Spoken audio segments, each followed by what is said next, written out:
Great. Thank you very much for everyone for joining us. Today, we're going to go over some of the key findings from the survey that we sent out to blockchain participants. And this is for Hong Kong's blockchain ecosystem map for 2020. And to run through some of the key findings, I have two excellent panelists with me this afternoon. I have Emma Pecenicic, who is the co-chair, my fellow co-chair, as part of the FinTech Association of Hong Kong's Blockchain Committee. And I also have Andrew Wong with us today. He is from UBS. My name is Lucy Gazmararian. I am with PwC's crypto and FinTech team based here in Hong Kong, so heavily involved in the space. We're going to run through some of the findings, but before we do so, I'm just going to hand the mic over to Emma and Andrew for a quick introduction of themselves. Emma, hi everybody. Yeah, hi everybody. I'm Emma Pecenicic, so I'm a digital transformation manager at BNP Paribas Asset Management. And as part of my global role of setting up, the digital strategy for BNP Paribas Asset Management, I'm leading the digital assets and tokenization initiatives for BNP Paribas Asset Management. Thank you, Emma. Andrew, over to you. Hi everyone, I'm Andrew from UBS, and I sit in our kind of regional strategy team. And for us, we've been also kind of looking at the blockchain and distributed ledger technology space here in the region. And kind of for myself, I look over some of our projects and kind of proof of concepts here across some of the key APAC markets. Perfect. Thank you, Andrew. Okay, so we're going to share some slides with you in this very focused session. We've got about 20 minutes to share our key findings. So we'll just bring up the first slide right now. And just to share the background again, we have run this survey for a couple of years now. So this is the second year. And it's gone out to all the blockchain and crypto firms in Hong Kong. And really, it's going to form the backbone of the blockchain ecosystem map that stay tuned. That's going to be launched in a few weeks. So if we move to the first slide, here we see that the survey respondents, when we look at the categories of the respondents, we see very strongly here that it's really Hong Kong is a hub for digital asset blockchain participants and also for enterprise blockchain firms. So there is a focus on the infrastructure building, if you like, for the new blockchain infrastructure for financial services. And Hong Kong is coming out as quite a strong hub in that respect. Of course, we've got other participants. We've got the financial services providers, PwC being one of them, but many others that are servicing the ecosystem. But we do have a real concentration of blockchain companies that are focused on both enterprise and building the financial market infrastructure in this new digital and blockchain enabled age. So I am going to move on now to the first question. And the first question is, Emma, taking a look at the survey respondents here, what would you say are some of the reasons behind these results? Why is there such a focus on enterprise blockchain and digital assets? Yeah, I think it does make sense when you look at Hong Kong financial services industry, focusing on, capital fundraising and so on, that in a sense, Hong Kong is upgrading itself.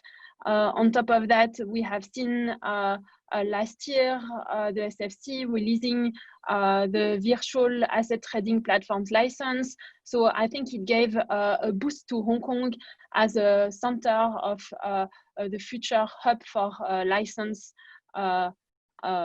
crypto exchanges.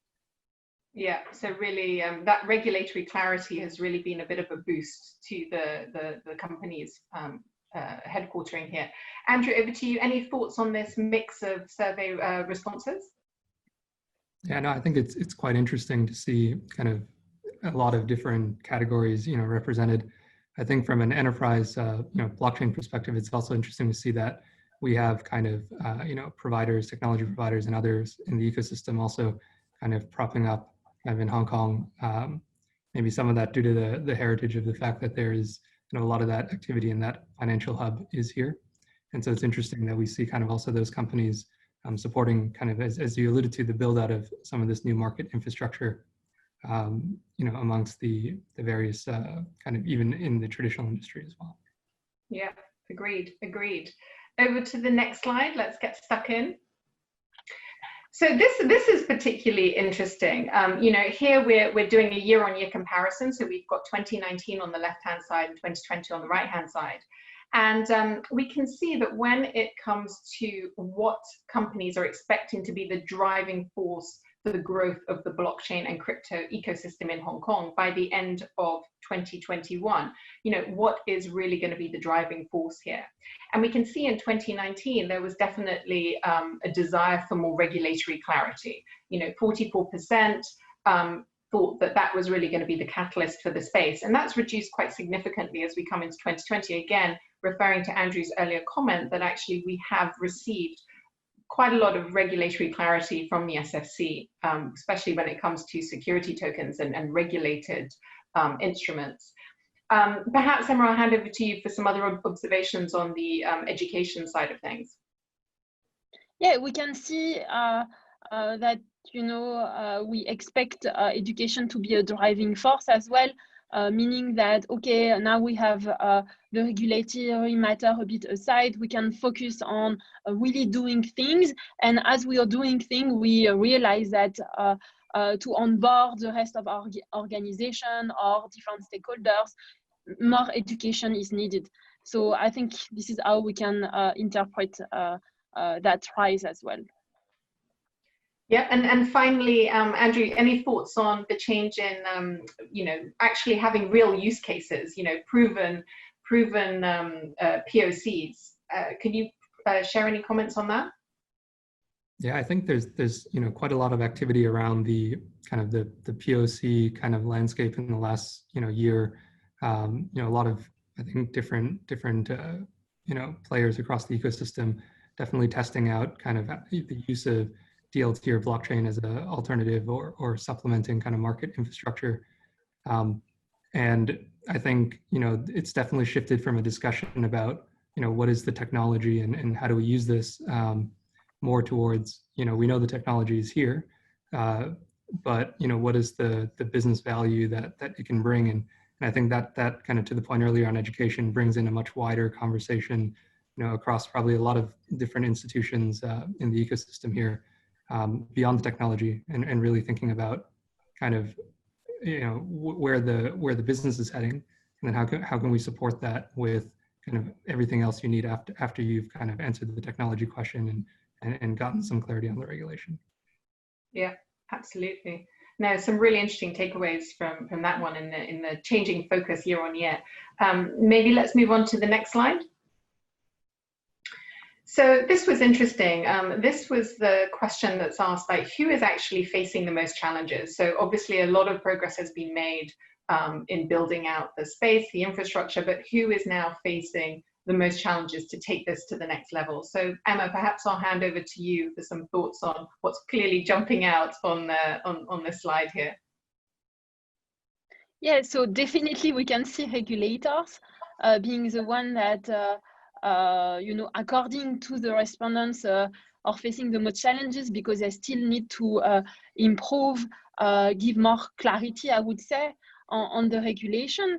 But still, so the participants think that there have been more clarity, but more should be done still.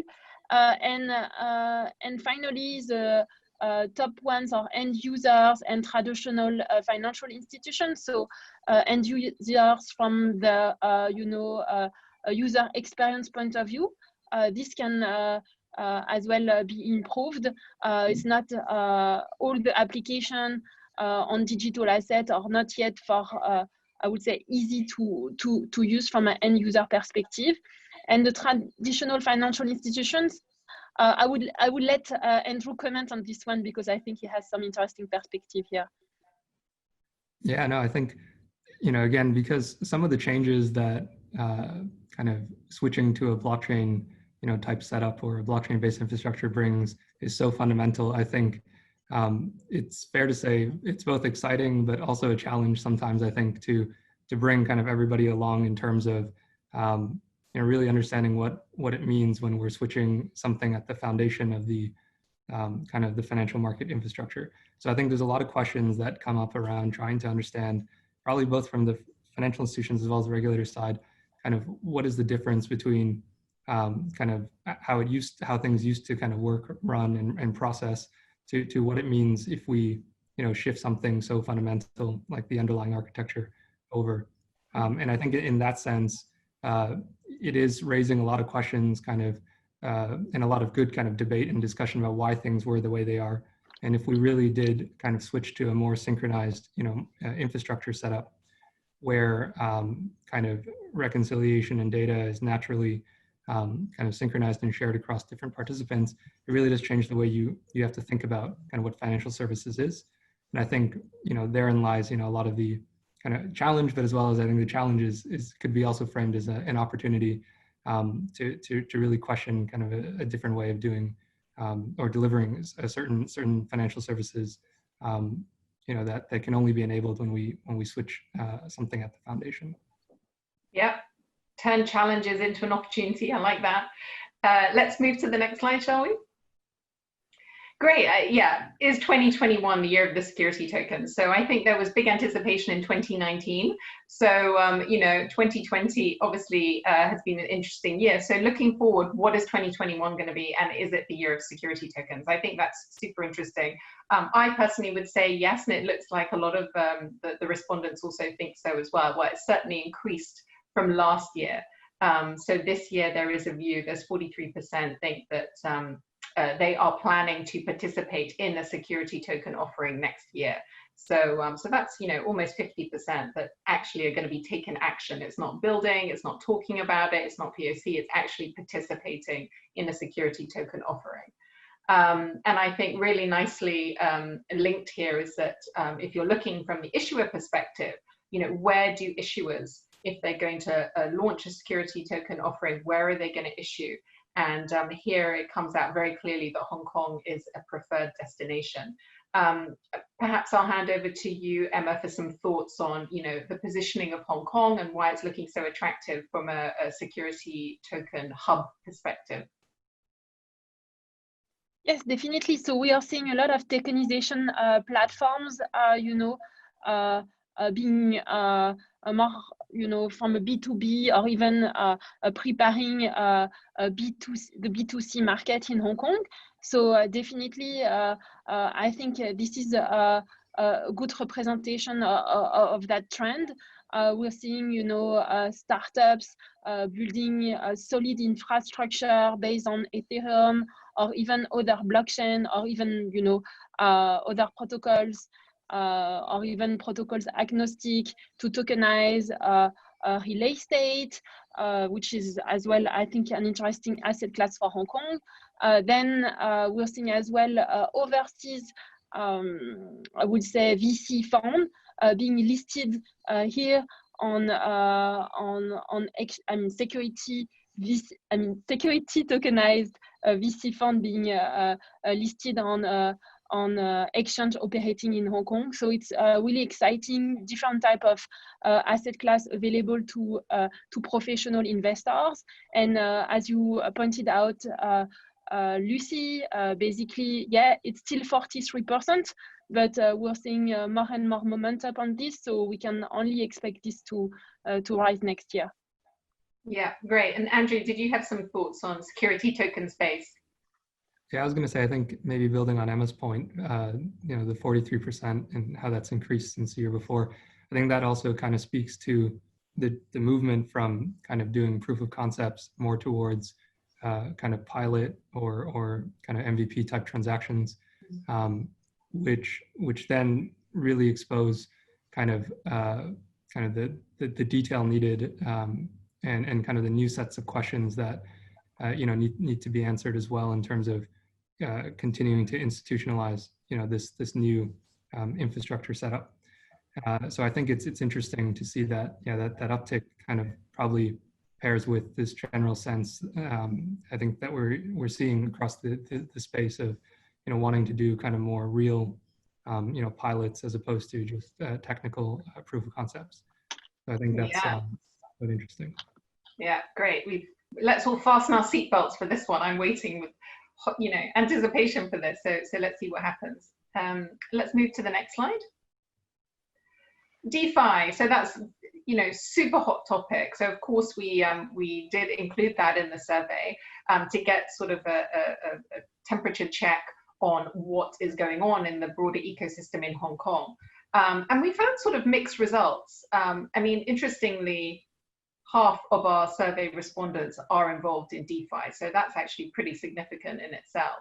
Perhaps I'll hand over to Andrew for some of his thoughts on, what's bubbling in the world of DeFi in Hong Kong. Yeah, no, I think it's quite interesting to see that, as a new topic, or at least as a new framing. Maybe it's existed in different pockets before, but kind of formalizing it around kind of this frame of decentralized finance is quite. I think that's helped people to put at least a bit of a definition to kind of the replication of some of or experimentation, I should say, at least at this point, of kind of traditional financial services, but kind of reimagined and delivered kind of in a different way. And so I think it'll be an exciting space to watch for sure, but very interesting to see kind of some of the experiments that are going on in the space and how people are kind of translating the old and traditional way to something a little bit newer. Yeah, I think we should have a CFI DeFi question next year for sure. Emma, any thoughts on what's bubbling in the world of DeFi? I mean, not too much to add on what Andrews just said. Definitely, I mean, still at early stage, but a lot needs to be done. And as well, I guess here as well, more understanding from the regulators, because a lot of DeFi applications are focusing on retail investors. So that's will be, I think, a new topic to look for the SFC in the year to come. Yeah, so when they said that they're facing, people said they're facing a lot of challenges, probably this is top of their list in terms of what they're trying to get a handle on. Perfect. Next slide. Great, crypto. So crypto, obviously massive passion of mine. I think this is really interesting slide because a lot of the participants are investing in crypto. That's definitely 2/3 are not, but 2/3 are. And I think very interestingly, if you look at the reasons for that 1/3 that is not presently investing in crypto, bearing in mind that a lot of the survey respondents are businesses that simply are not set up to invest in crypto. So for example, if you look at the top, it's not even in their business model. But when you look at companies that can invest in crypto, the reasons why they are not doing so has evolved. So in 2019, you had the volatility, you had speculation, lack of regulatory oversight.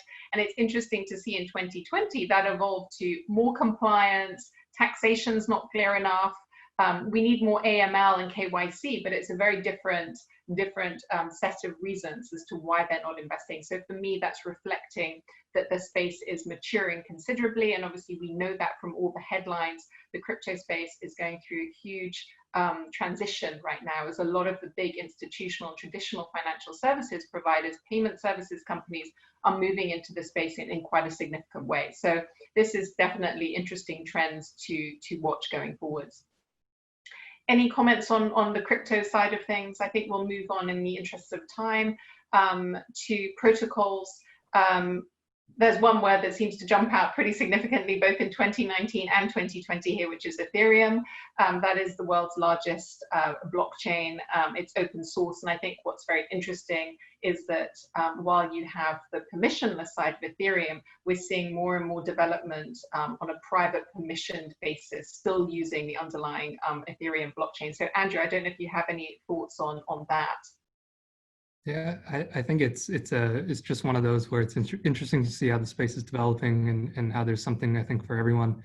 And maybe the broader message here is that we do see some kind of standardization or drive to try to kind of look at things in a little bit more of a standardized way. And it's interesting that with Ethereum, and others out there, there are different parts of the technology stack that different institutions for their own purposes fintechs can use, and you know, everyone probably still can, you know, benefit from this collective development that's ongoing. Yeah.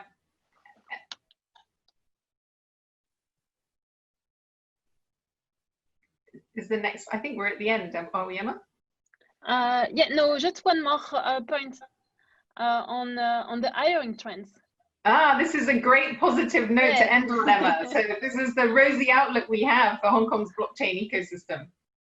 Yes, definitely, since we asked actually all the respondents whether they would increase significantly, marginally, or maintain their headcounts or reduce it. And considering the health crisis, I think it's pretty good news to say that none of them will reduce headcounts. So that's the good message, you know, for all the job seekers out there or all the graduates coming out of the Hong Kong universities. You know, the space is hiring.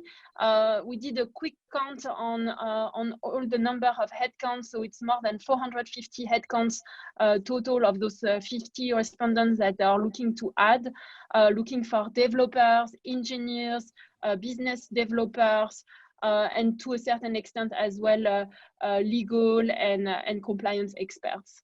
So definitely exciting to be in the space. Definitely, and I think that's an absolutely perfect place to end. Rosy outlook. I hope you found this interesting, and some of the insights we've shared with you are interesting, and we will be launching the map very soon in the coming weeks, so stay tuned for that. Thank you very much, Andrew and Emma, for joining the FinTech Association of Hong Kong this afternoon, and thank you to the audience as well for watching. Thank you very much, Lucy. Thank you, Andrew. Thank you. Thank you.